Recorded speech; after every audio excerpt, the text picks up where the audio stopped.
नमस्कार,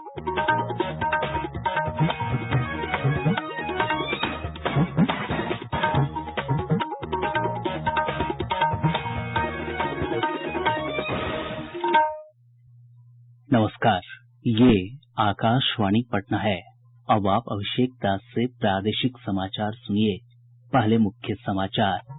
प्रदेश में वज्रपात की अलग अलग घटनाओं में कम से कम 33 लोगों की मौत, सबसे अधिक पटना और समस्तीपुर में 6 लोगों की जान गई।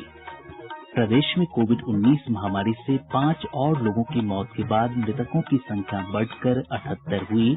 अब तक 10,393 लोग हो चुके हैं संक्रमित।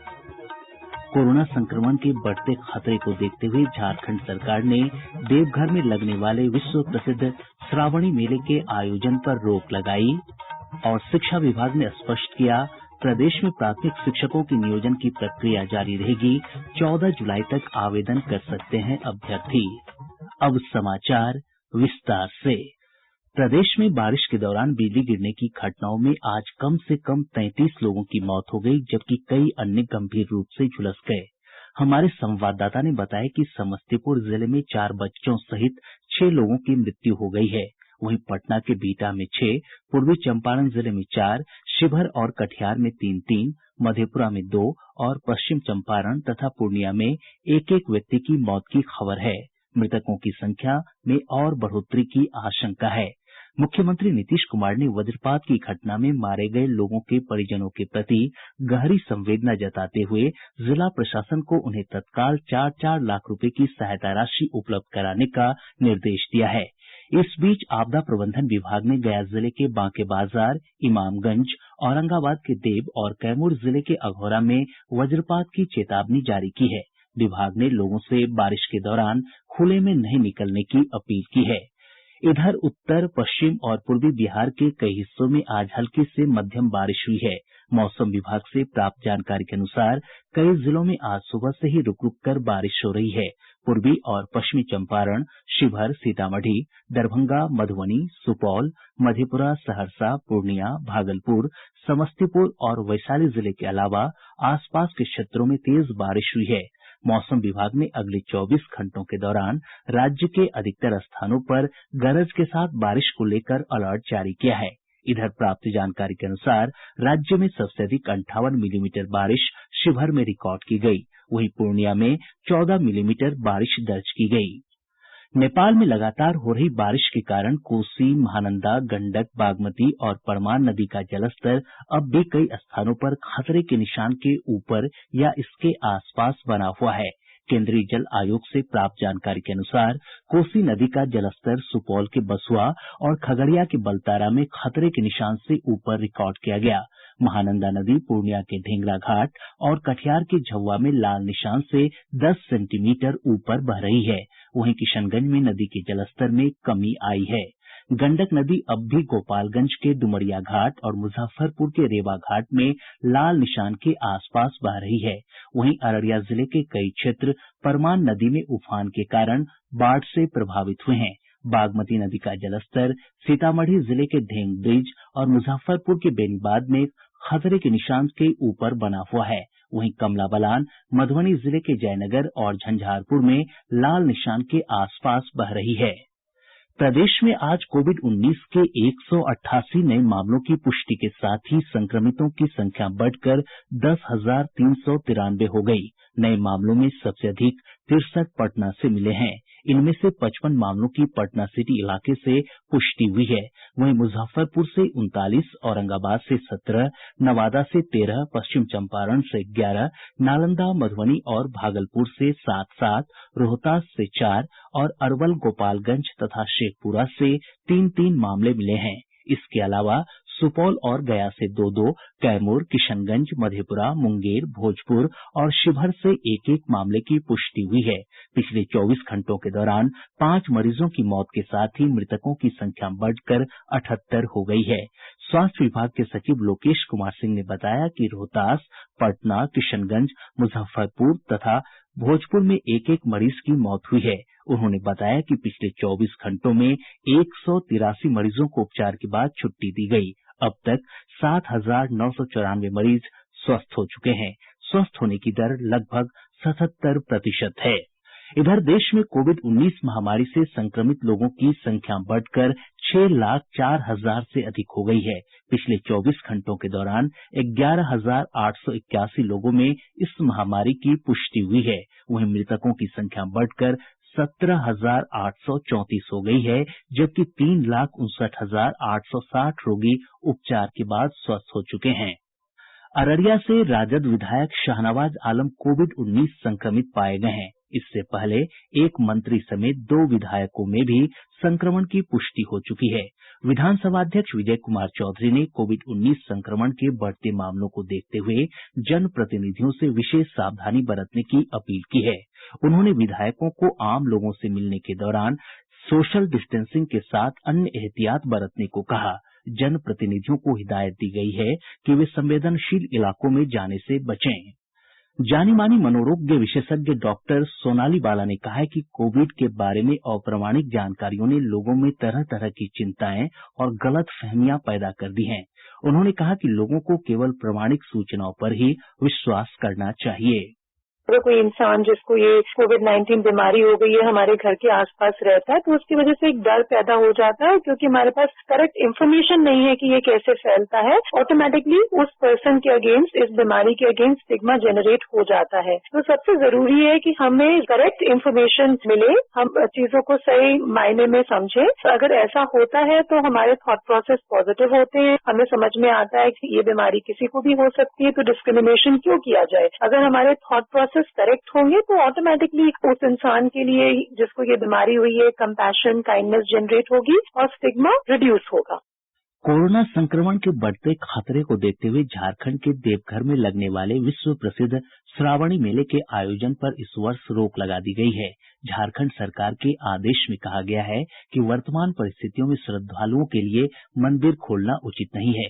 इधर बिहार सरकार ने भी राज्य भर में आयोजित होने वाले श्रावणी मेले पर रोक लगाने का फैसला किया है। सभी शिव मंदिर 4 अगस्त तक बंद रहेंगे।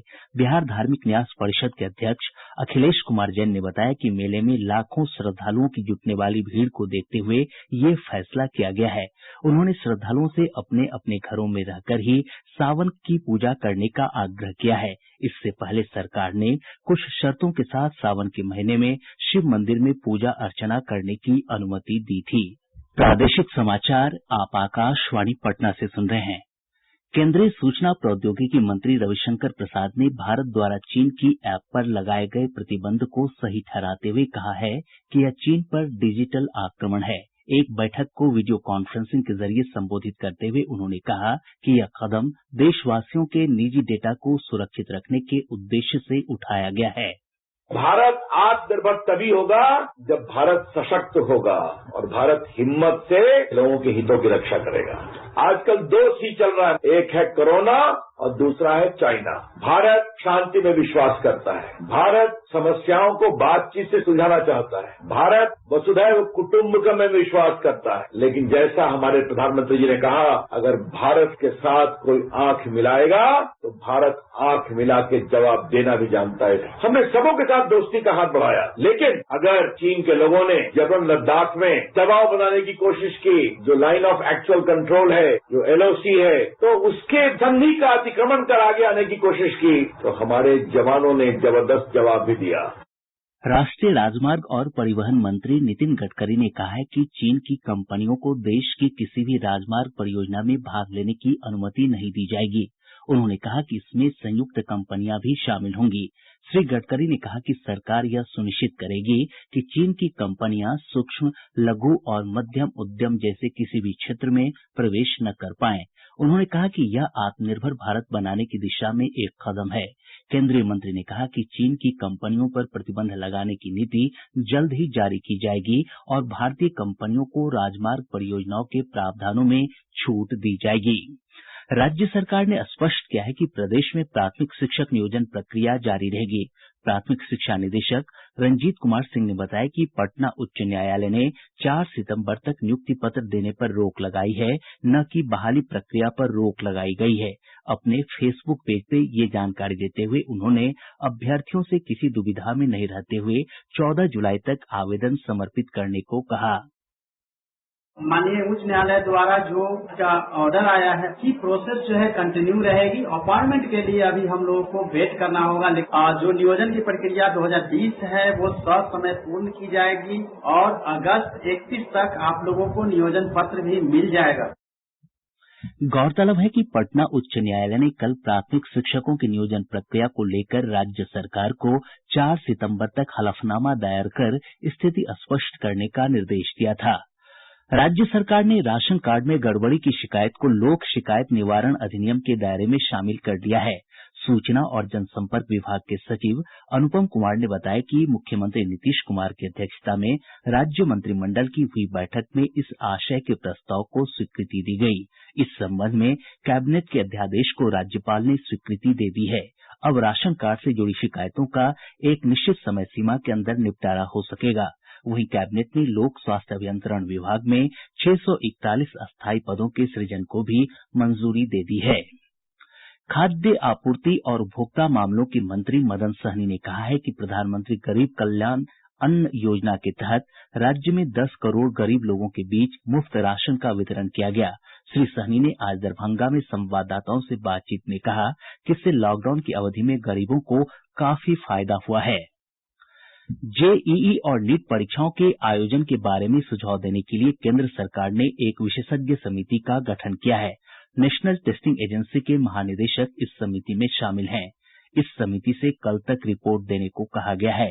कोविड महामारी को देखते हुए इन परीक्षाओं को स्थगित करने की मांग उठती रही है। केंद्र सरकार ने प्रत्येक नागरिक को 2,000 रुपये की सहायता राशि दिए जाने से संबंधित व्हाट्सएप मैसेज का खंडन किया है।